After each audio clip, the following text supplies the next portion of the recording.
Hi and welcome to the channel where we are storytelling and role-playing in CK3.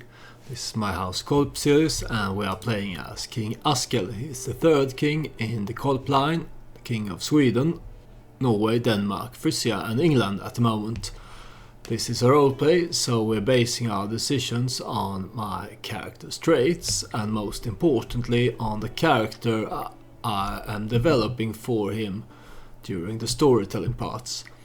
As for the storytelling, there is really no short way of explaining how this works. There will be written parts appearing on the screen with depth and flavor to the story, and if you're curious you will just have to stick around and see what I mean by that. Lately Askell here, he has been aiming to turn our society into a feudal one because as a young man he served the Byzantine Emperor as a Varangian, so he has seen that there, down in these parts, they have a different society which seems to, and it looks like this society benefits culture and architecture and arts and stuff, and he wants to bring this up here, and he really can't find another way to do this except turning our society into feudal one. But before I do that, I want to have a lot of gold. I've got a lot of gold, but I want to have around 1,000 gold before I turn our society into feudal one, because I think it will benefit us in the long run, being feudal. But I seem to remember you take quite a hit to your income, and your men-at-arms and such will cost much more money once you become feudal, so we shall see about go raiding. And also I was thinking about speaking of my men-at-arms, maybe it is time to replace my more basic men-at-arms with Varangian veterans before we become feudal, because when we become feudal this will cost gold, as now I can buy them with prestige, I believe. And these Varangian veterans, they counter heavy cavalry, and if in the future, if we're gonna go further down south, we will encounter a lot of heavy cavalry, so I think Varangian veterans are the way to go. We will keep these, we have these House Korp here, and we will keep this, and we will also keep our honor just there. So let's raise our raiders, and also why not hold court? It's been a while, I think. Let's see what people in our realm wants. Here, petitioners. Gesture for the first in line to approach. Here is an event with Chieftain Arngrimer. He is of my house and my vassal. It looks like also Jarl Halfdan of House Yngling is involved in this.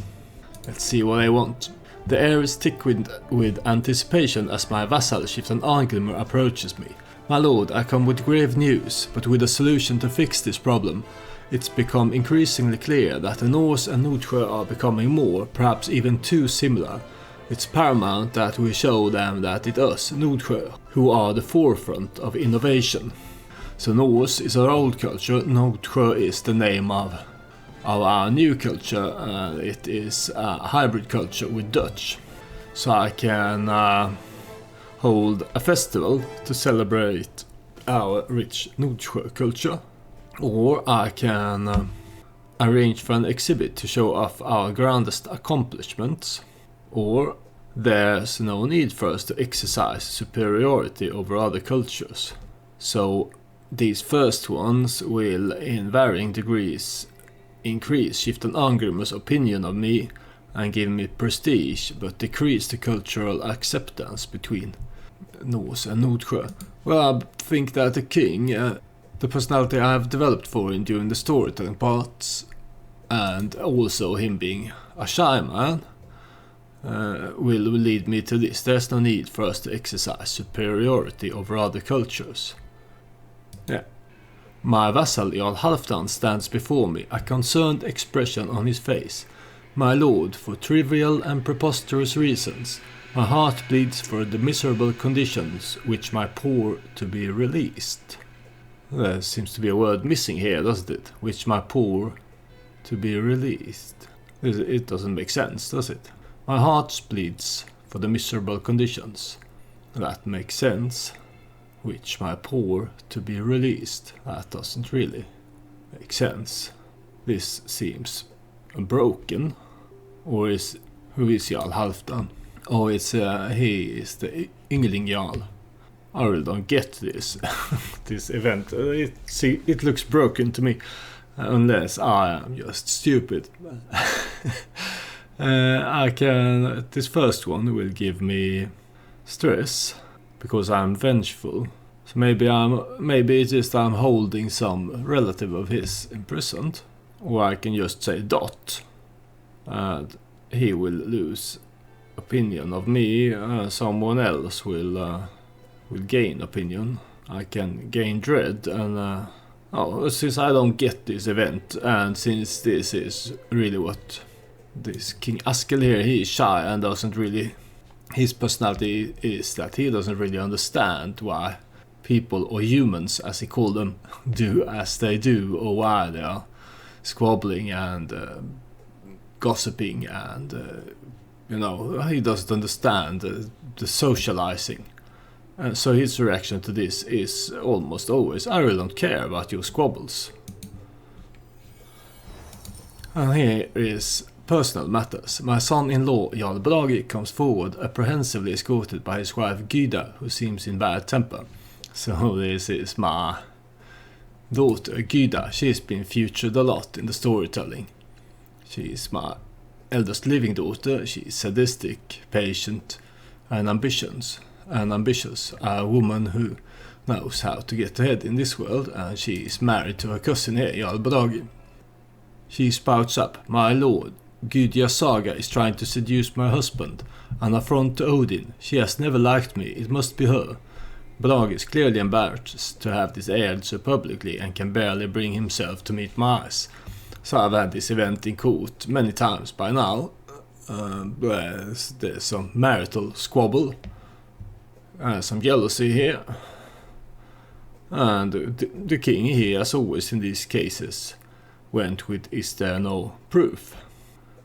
If you come to him with some marital squabbles, at least you should provide proof of this. And even if you did, he really wouldn't care. Go take your personal business somewhere else and don't bother me. My business here is done, says King Askell. Right. And now, let's gather our raiders. Yeah. We are going south here. Last episode I think we took what could be taken from France. So, and my daughter Gyda has finished the task of increasing control in Dorset, so let's go work on Middlesex here then. An empty council position, it's my chancellor. I don't really remember who my last chancellor was, honestly. It's too bad, I like to keep track of these things. Well, here is Jarl Dorifa, she and Jarl Halfdan and Jarl Ingebjörg, they all want the job because they're powerful vassals. But Chieftain Sigrid of House Scorp is the best choice, so I will assign her. Oh, here is my last chancellor. It was Tryggvi of House Falk. Alright, House Falk was quite powerful. And now it is led by Alfreya, Tryggvi's daughter. Alright, well, I forgot one raiding party. Come along, boys and girls. There was an army there who walked straight into our raiders. They had nothing for this. And here is a child of my dynasty. It is Gudrun, who is the son of a relative named Rodgeir, and Gunhildr, Ketil's daughter. May you go strong and wise, Gudrun. And here is Countess Ethelreda of House Mercia inviting my son to come and meet her at the court, and he will be there to do this. Oh, there are a lot of children now. Here's Sverker, a handsome boy, born to Tordis Ivaring and this distant relative Vemundr, who is something of a dark horse in the as a contender for who gets the crown for the kingdom.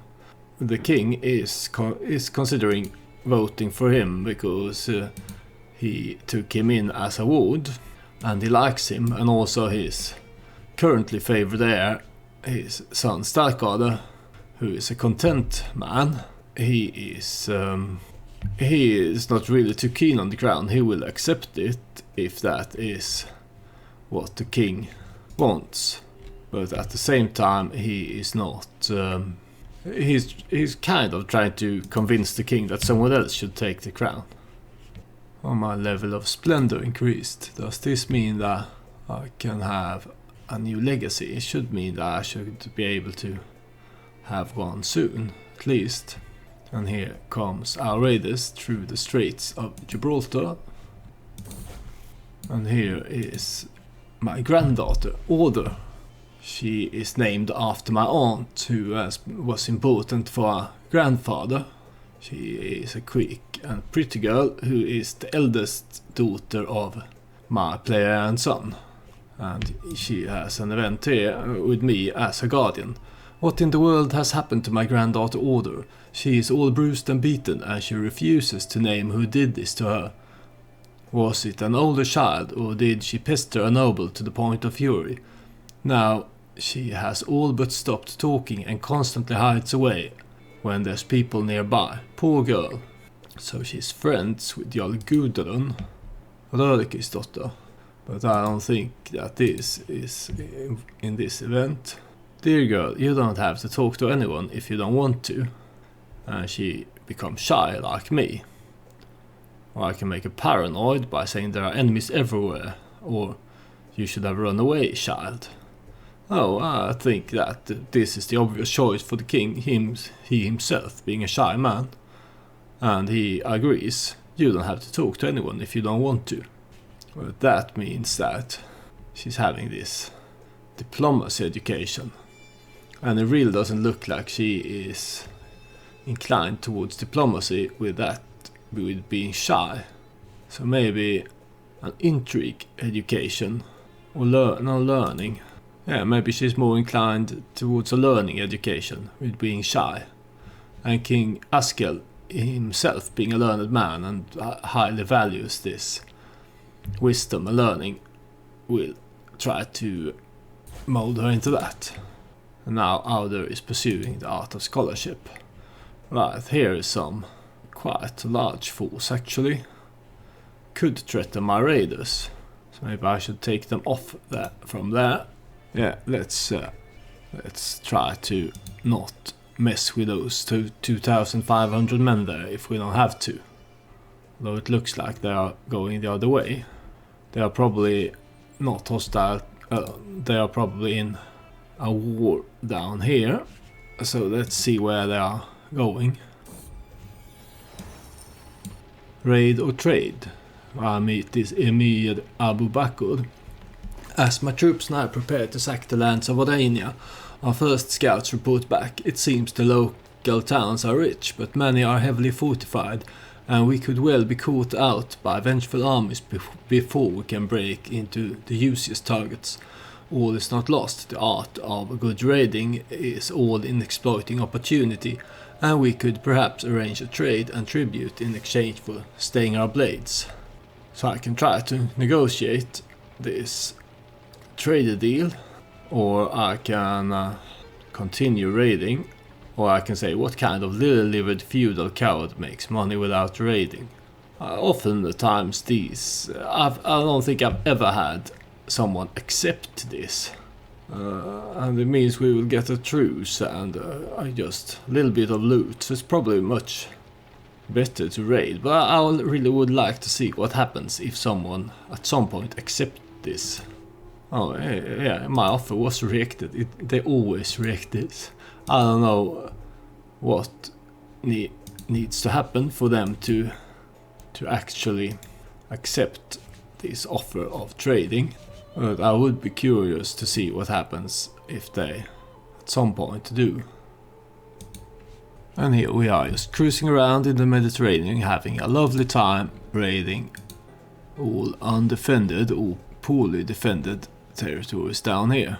I remember in CK2 raiding was even more effective than it is in this game, because you really could embark and disembark at a impressively high speed, so they could never catch you.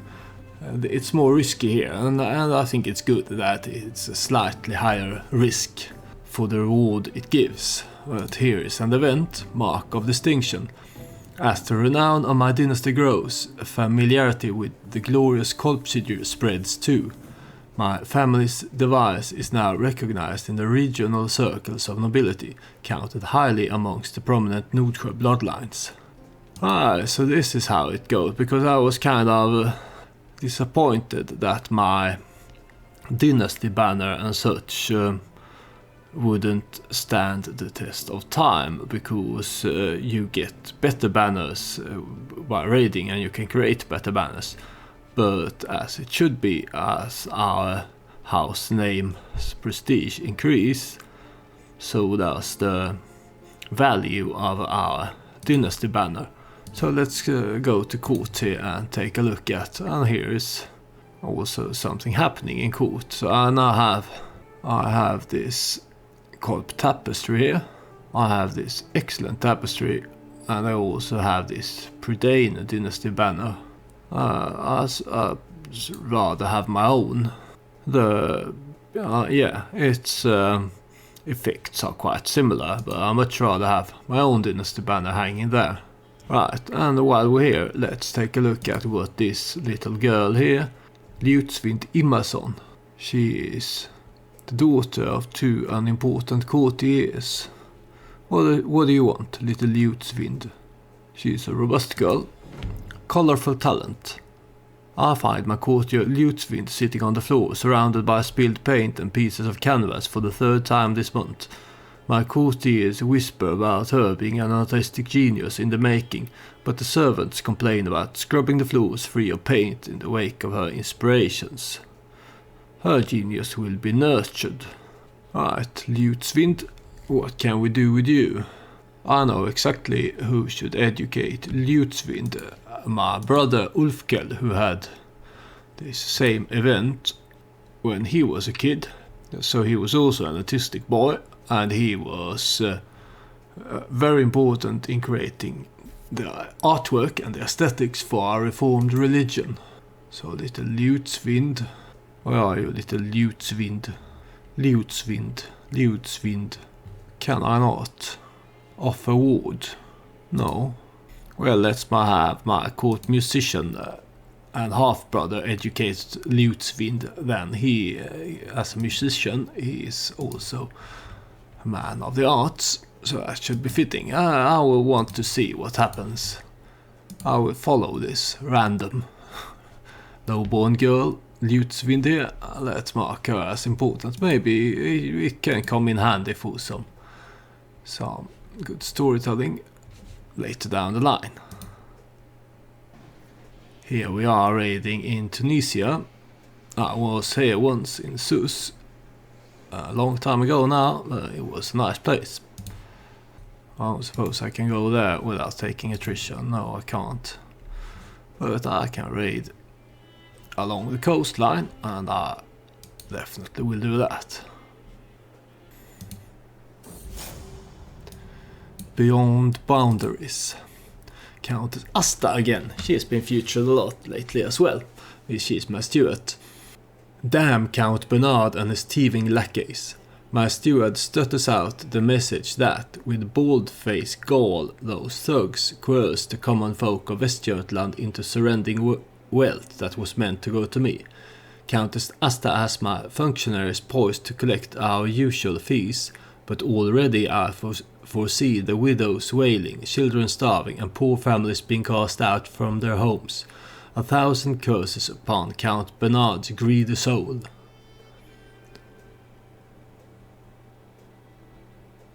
This Count Bernard here, he is a vassal of the King of West Francia, so I really don't know what he does in our realm. Oh, he probably went here disguised as a tax collector and forced the people of Westjortland into giving him gold, and they did so, believing it was me collecting. Is this what this event means? I can stand by my right to be paid, or I can say my personal feuds are not my people's. This means that I will make sacrifices to keep the common folk from starving.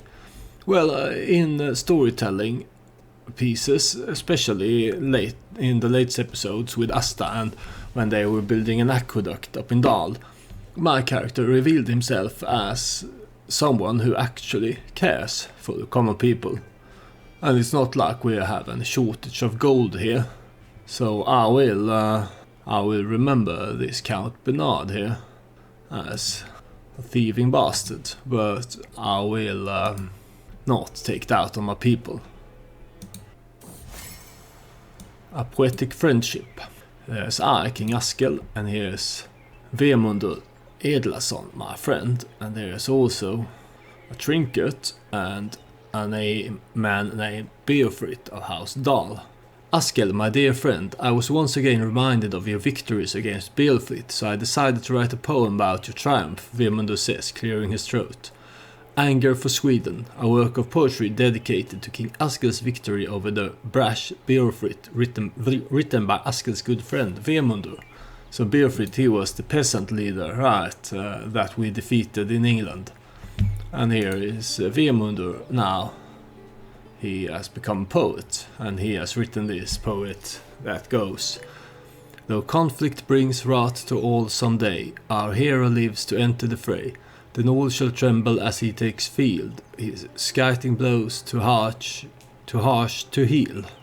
I can say that I will put it on display in my court, and this will mean that Vemundur will become our best friend, and this will be a court artifact. This will give me stress because I'm shy and lose me some gold. I can say thank you my friend, I will keep this poem close. Or this is too much, only Odin deserves such praise. No, I think the second option here is most fitting, since let's go for this. I was tempted with going with the first, but since it's against his shyness, we'll just take the second one. And here we are now, raiding, and we have a lot of gold in our raiding coffers here, and also some prisoners that can be ransomed for even more gold, so let's do that. This is so great, and we almost have 1,000 gold already, and we have room for even more in our coffers here. But that being said, I thought I would have feudalized by now, and I certainly could, but I kind of want to bring these raiders home first, and that will have to wait until the next episode. So if you are enjoying my storytelling and role-playing, a subscription to my channel is a great way to encourage me to continue telling my stories, and if you're already subscribed, feel free to leave a like or a nice comment to encourage me further. Thank you for watching today, I hope I see you soon, goodbye.